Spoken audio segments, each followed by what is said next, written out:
से ताहिर और आज मैं बना रहा हूँ video mathematics with Ali Zubair के चैनल पे। सो गाइस आज मैं आप लोगों को पढ़ाने वाला हूँ 4 का टेबल।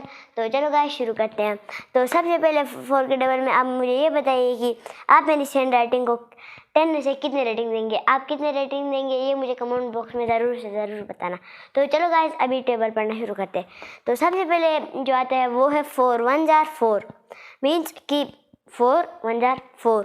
और सेकेंड जो है वो है 4 2 जार 8 और थर्ड जो है वो है 4 3 जार 12 एंड जो फोर्थ जो है वो है 4 4 जार 16 एंड उसके बाद आता है 4 5 जार, ये है फिफ्थ।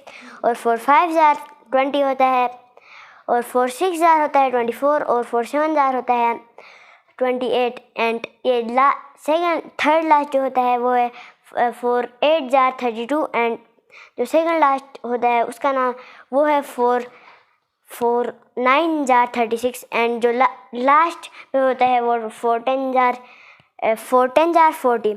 तो गाइस इस वीडियो को यहीं पे एंड करते हैं। आई होप आपको आज का वीडियो पसंद आया तो लाइक कर दें, चैनल पर न्यू सब्सक्राइब करते हैं। मिलते हैं जल्दी ही नेक्स्ट वीडियो में। Thank you, bye.